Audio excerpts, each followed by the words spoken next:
Hello दोस्तों, कैसे हो आप सभी। मैं आशा करता हूँ आप सब बिल्कुल ठीक होंगे। आज की कहानी बहुत ज़्यादा इंटरेस्टिंग होने वाली है और अब सीधा बढ़ते हैं कहानी की तरफ। उससे पहले अगर आपने अब तक चैनल को सब्सक्राइब नहीं करा है तो कर लीजिए, वीडियो को लाइक करें और खूब शेयर करें और कमेंट में अपना प्यार बरसाएं। Let's get started. आज की ये कहानी नरेंद्र की है। नरेंद्र जो कि पेशे से एक प्लम्बर था। जिंदगी उसकी ठीक ठाक ही कट रही थी जब तक उसका सामना उस खौफनाक आईने से नहीं हुआ था। प्लम्बरिंग के काम में नरेंद्र काफ़ी समय से था। वैसे तो वो शहर में अकेला ही रहता था, हालांकि उसका परिवार और उसके बाकी सभी रिश्तेदार गांव से ताल्लुक़ रखते थे। वो सेकेंड हैंड चीज़ों को बिकवाने का काम करता था। वो अक्सर पुराने टेबल, बेड और भी कई सारी घरेलू वस्तुओं को बेचता था। उसकी अपनी इसी तरीके की एक दुकान भी थी। उसके दुकान में आए दिन लोग सेकेंड हैंड माल मटेरियल खरीदने आते रहते थे। उसे कोई ना कोई अपनी सामान बेच जाता था। उसके दुकान का जो छोटा सा स्टोर रूम था वो लगभग इन्हीं सेकेंड हैंड चीज़ों से एकदम भरा हुआ था। एक शाम वो लगभग दुकान बंद करके घर लौटने की सोच ही रहा था कि तभी उसने अपने स्टोर रूम से किसी आवाज़ को सुना। आवाज़ थोड़ी धीमी थी पर सख्त थी। उसने एक बार स्टोर रूम चेक करना चाहा। वो पीछे हटा और उसने स्टोर रूम का दरवाज़ा खोला। माहौल तो लगभग अब ठीक ही था, कोई आवाज़ नहीं थी। वो इस बार वापस मुड़ने ही वाला था कि तभी उसकी नज़र एक चमचमाते से शीशे पर पड़ी। रोशनी बड़ी आकर्षक थी, यानी कि नरेंद्र उस आईने को देखकर न जाने कैसे उसमें खो सा गया। नरेंद्र ने उस सेकेंड हैंड आईने को खुद के घर में लगाने की सोची, क्योंकि वो आईना दिखने में बड़ा ही आकर्षक दिख रहा था। पता नहीं नरेंद्र को क्या सूझा, नरेंद्र उस आईने को अपने बॉक्स में बंद किए अपने घर ले आया, जो शायद उसके खात्मे की पहली गलती थी। खैर, वो अपने घर में दाखिल हुआ और इसके तुरंत बाद उस बॉक्स को अनपैक किया और फिर वो आईना लिए अपने बेडरूम में चला गया। वो उस आईने को अपने बेडरूम में देखकर बड़ा खुश हो रहा था। खैर, कुछ दिन बीते। वो अक्सर खुद को उस आईने में देखता रहता। वो जब भी कभी तैयार होता या फिर यूं भी वो उस आईने के सामने खुद को निहारता रहता। पर इसमें एक बात बड़ी रहस्यमयी सी थी। नरेंद्र उस आईने में खुद को काफी आकर्षक पाता था, उसके मुकाबले जैसा वो असल में है। एक राज की बात बताऊं, ऐसा हम ना जाने कितनी बारी सुनते हैं, है ना। ऐसी अनसुलझी राज की बातें जिसे ना आप सच मान सकते हैं और ना ही झूठ नकार सकते हैं। इनके पीछे कोई साइंस नहीं है, सिर्फ इनका वजूद है जो सदियों से लोगों ने महसूस किया है। आइए सुनते हैं ऐसी ही कुछ अनसॉल्व्ड मिस्ट्रीज ऑफ इंडिया सिर्फ कुकू एफएम पर। रिसेंटली मैंने इस ऑडियो बुक को कुकू एफएम पर सुना और लिटरली मैंने इसे बहुत इंजॉय किया। इसी वजह से मैं बुक आप सभी को डेडिकेटली रिकमेंड भी करूँगा। वैसे तो हम सब ये जानते ही हैं कि हमारा देश भारत एक बहुत ही एंशिएंट कंट्री होने के साथ साथ उतना ही मिस्टीरियस जगहों, घटनाओं के लिए पूरी दुनिया में फेमस है। इस किताब के माध्यम से हम उन्हीं रहस्यों को जानने वाले हैं, जिसमें एक किस्सा तो कुछ इस तरह का है जहां हमें पता चलता है कि एक ऐसा गांव जहां के घरों के बाहर दरवाजे नहीं लगते, उस गांव में आज कोई नहीं रहता है। घरों के बाहर दरवाजे न होने का कारण अपशकुन है या इसके पीछे छिपा है कोई गहरा रहस्य, ये सब हम इस ऑडियो बुक में जानेंगे। ऐसे ही 14 रहस्यों की मजेदार किस्से आप इस ऑडियो बुक के थ्रू सुनेंगे जो वाकई मजेदार हैं। इस तरह की कहानी और किस्सों का एक बहुत ही बढ़िया प्लेटफॉर्म है कुकू एफएम पर। अब कुकू एफएम क्या है आप सभी को पता होगा, बट मैं थोड़ा सा बता देना चाहता हूँ। कुकू एफएम इंडिया का सबसे बड़ा ऑडियो शोज प्लेटफॉर्म है, जिसे ऐप स्टोर पर 4.5 से भी ज्यादा की रेटिंग है। कुकू एफएम पर आपको हजारों घंटों का इंटरेस्टिंग ऑडियो बुक्स मिलता है, जिसमें हर तरह के कंटेंट्स जैसे motivation, horror, book summaries, business और नॉन फिक्शन कंटेंट अवेलेबल है। कुकू एफएम ने ऑडियो बुक को इसलिए अपने प्लेटफॉर्म पर उतारा है ताकि वो आप लोगों की ज़िंदगी को आसान बनाना चाहते हैं। जहां एक किताब को पढ़ने में हमें कई दिन लग जाते हैं, फिर भी हम उस किताब को पूरा नहीं पढ़ पाते, जबकि कुकू एफएम पर उस पूरे किताब का निचोड़ बस हम एक आध घंटे के अंदर सीख सकते हैं, जान सकते हैं, समझ सकते हैं, जो कि एक बहुत ही एक्सेलेंट वर्क है by Kuku FM. Kuku FM के थ्रू आप देश के किसी भी कोने से अपने रीजनल लैंग्वेज में ऑडियो बुक्स और तमाम मज़ेदार से किस्से, कहानियों और थ्योरीज का आनंद उठा सकते हैं। इतना सब कुछ जानने के बाद शायद कोई पागल ही होगा जो तुरंत कुकू एफएम से नहीं जुड़ना चाहेगा, लेकिन हर कोई बजट को देखकर रुक जाता है।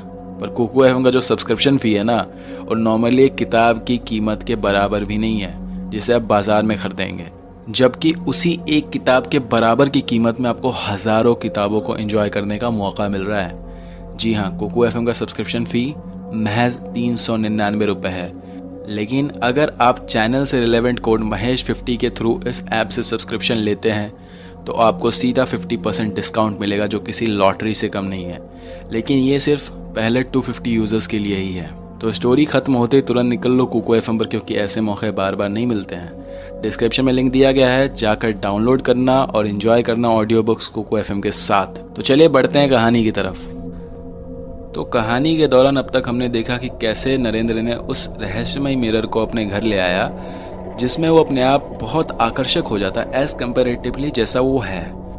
उसे उस आईने में कुछ तो पैरानॉर्मल महसूस होता, लेकिन उसने शुरू के दौर में इस बात पर कम गौर किया। कुछ दिनों बाद एक दिन ऐसा भी आया जब नरेंद्र को पहली बार उस आईने में कुछ अजीब लगा था। दरअसल नरेंद्र एक दिन नहा धोकर तैयार होकर उस आईने के सामने खड़ा था, तभी उसे एक पल के लिए ऐसा लगा जैसे उसका सिर पीछे की तरफ मुड़ा हो, यानी कि नरेंद्र खुद को आईने में पीछे मुड़ा हुआ देख रहा था, जो कि इम्पॉसिबल है। नरेंद्र ने भी इस दृश्य को केवल 2 सेकंड के लिए ही देखा था, इसलिए उसे ऐसा लगा कि हो सकता है उसका ये वहम हो। इसके बाद कुछ दिन तक तो सब कुछ ठीक ठाक चला, उसका काम काज भी ठीक चल रहा था। देर रात करीब 1 बज रहे होंगे जब नरेंद्र पानी पीने के लिए उठा। वो किचन में गया, बोतल से उसने पानी पी और उसके बाद जैसे ही वापस वो अपने बेडरूम में सोने के लिए लौटा, तभी उसकी नज़र चमचमाती हुई रोशनी पर पड़ी। उसने रोशनी की तरफ ध्यान से देखा तो पाया कि वो रोशनी उसी के लगाए हुए आईने से आ रही थी। नरेंद्र ने इससे पहले कभी भी उस आईने या किसी और आईने से इतनी तेज रोशनी जो पूरे घर को जगमगा दे ऐसा नहीं देखा था, ना कभी महसूस किया था। नरेंद्र ने अपनी हैरानी मिटाने के लिए उस आईने के सामने गया और जैसे ही वो सामने गया तभी उसे उस आईने में एक बड़ा सा धुंध दिखा। पर अब वो धुंध धीरे धीरे खत्म हो रहा था। धुंध के खत्म होते होते नरेंद्र ने जो देखा उससे तो वो डर के मारे कांपने लगा। उसने उस आईने में अपने आप के ठीक पीछे एक दानव को खड़ा पाया, जो ऊंचाई में लगभग नरेंद्र से 2 गुना था। उसने जब उस आईने में उस दानव को खुद के पीछे खड़ा पाया तो एकदम से चौंक कर नीचे फिसल कर गिर गया। उसने जब पीछे पलटा तब उसे कोई नहीं दिखा, पर जब उसने वापस आईने में देखा तो अभी भी वो दानव उसके पीछे ही था। वो अब काफी डर और सहम चुका था, इसलिए इसके तुरंत बाद वहां से सीधे बिस्तर पर चादर लपेट कर सो गया। अगली सुबह जब उसकी नींद खुली तब उसे सबसे पहले रात वाली बात याद आई। पहले तो उसने यही सोचा कि जरूर ये उसका वहम था या फिर कोई बुरा सपना। उसे सबसे पहले ये पता करना था कि वाकई में कहीं ये उसका सपना तो नहीं था। इस किस्से में एक बात तो साफ थी कि नरेंद्र पानी पीने के लिए उठा था। अगर ये असलियत है तो पानी की बोतल उसे जरूर खाली मिलती। यही पक्का करने के लिए वो किचन में घुसा और वहां जाकर उसने फ्रिज खोला। देखकर वो हैरान रह गया। ये उसका सपना था, क्योंकि फ्रिज में पानी उसी क्रम में थे जिस क्रम में नरेंद्र ने पिछली रात रखकर सोया था। पर सपना इतना असलियत कैसे लग सकता है? खैर, कुछ समय गुजरा। अब धीरे धीरे नरेंद्र के साथ थोड़ा थोड़ा अजीब सा होने लगा। अब से जब कभी उसकी देर रात नींद खुलती तो उसे उस आईने की वो तेज रोशनी जरूर दिखती। वाकई ये बड़ा ही अनसुलझा सा सवाल था नरेंद्र के लिए और हम सभी के लिए भी। लगभग अब 1 महीने बीत चुके थे। नरेंद्र अब धीरे धीरे उस आईने से परेशान होने लगा था, लेकिन अब उसने अंत में ठान लिया था कि वो अब उस आईने को अपने बेडरूम से, अपने घर से हटा देगा। लेकिन काम की वजह से अक्सर वो भूल जाता था। कल रविवार का दिन था, इसी कारण उसने सोचा कि कल तो वैसे भी कोई काम करना नहीं होगा, इसलिए वो कल ही इस आईने को वहाँ से हटा देगा। लेकिन कल से पहले जो आज वाली रात का उसे सामना करना था वो उसके लिए कितना खतरनाक था, शायद उसे इस बात का कोई अंदाज़ा नहीं था। शाम को वो अपने घर लौटा। उसके बाद खाना खाकर सीधा ऊपर की तरफ अपने कमरे में जाकर बिस्तर पर लेट गया। दिन की थकान ज़्यादा थी, जिस कारण लेटते ही उसकी आंख लग गई। वो आराम से बिस्तर पर गहरी नींद में लेटा था। तभी उसे ऐसा लगा जैसे कोई उसके बालों को निचोड़ रहा हो। उसे ऐसा लगा जैसे कोई उसके बाल के सहारे उसे उठाकर फेंकना चाहता हो। नरेंद्र को आधी अधूरी नींद में ही बड़ा दर्द महसूस होने लगा। वो एकदम से जब नींद से जागा तब उसका दर्द भी एकदम से गायब हो गया। वो यही नहीं समझ पाया कि आखिर उसे अभी अभी ऐसा क्यों महसूस हुआ था। वो फिर से दोबारा सोने की कोशिश करने लगा। इस बार भी उसकी हल्की आंख लगी रही थी कि फिर उसे एक झटका सा लगा। एक झटका उसके आंखों पर असर कर गया। इसे नरेंद्र की आंख एक बार फिर खुल गई। इस बार उसने देखा कि एक तेज चमक उसके आंखों पर पड़ रही थी, जिस कारण वो अब सो नहीं पा रहा था। वो चमक कहीं और से नहीं बल्कि उसी आईने से आ रही थी। अब तो नरेंद्र को उस आईने पर बड़ा तेज गुस्सा आया, क्योंकि वैसे ही इतनी गहरी नींद में था, थका हारा बड़े सुकून की नींद ले रहा था, और ऐसे में उस आईने ने उसकी पूरी नींद खराब करके रख दी। वो बिस्तर से बड़े गुस्से से उठा और आईने के सामने गया। वो आईने को हाथ लगाने ही वाला था कि तभी उस आईने में उसे एक काला साया दिखा। वो साया नरेंद्र के ठीक पीछे थोड़ी दूरी पर खड़ा था। नरेंद्र की हालत खराब हो गई। रात के उस समय 1 बज रहे थे। नरेंद्र के मन में कुछ समय के लिए ख्याल भी आया कि कहीं ये उसका फिर से सपना तो नहीं है। उसके मन में इतना ख्याल आया ही था कि तभी पीछे से कोई चीज़ बड़े रफ्तार में जाकर उससे टकराई। टकराने के कारण नरेंद्र को चोट लगी, जिससे उसे इतना तो यकीन हो गया कि ये उसका सपना नहीं बल्कि हकीकत की एक डरावनी सच्चाई है। वो अब समझ चुका था कि अब उसके साथ बहुत डरावना सा कुछ होने वाला है। इसी कारण वो अब वहाँ से हटा और सीधा नीचे भागने लगा। वो सीढ़ियों पर बड़ी तेजी से भागने लगा था। वो बड़ी तेजी से घर से निकलना चाहता था, पर एक दृश्य को देखकर उसके बढ़ते कदम वहीं जम गए। उसने देखा सामने खुद नरेंद्र का ही हम शक्ल खड़ा था, मतलब कि हूबहू नरेंद्र जैसा दिखने वाला शख्स उसके सामने खड़ा था। नरेंद्र के तो अब रोंगटे खड़े हो गए। उसने सोचा भला ये क्या चीज़ है, क्योंकि नरेंद्र ने आज तक कभी ऐसे दृश्य का सामना नहीं किया था। खिड़की से आती हल्की चांद की रोशनी में उस हमशक्ल का दृश्य वो साफ साफ देख पा रहा था। तभी नरेंद्र ने एक चीज का गौर किया। उसने ये गौर किया कि जो सामने खड़ा खुद नरेंद्र का हमशक्ल था, वो हूबहू वैसा दिखता था जैसा नरेंद्र आईने में खुद को देखता था। जैसा कि आईने में हर चीज उल्टी दिखती है, हमारा शक्ल भी एकदम सटीक नहीं दिखता बल्कि उल्टा दिखता है। बिल्कुल नरेंद्र भी खुद को वैसा ही देख पा रहा था। उसके तो पैरों तले जमीन खिसक गया। उसे अब कुछ समझ नहीं आ रहा था कि वो क्या करे।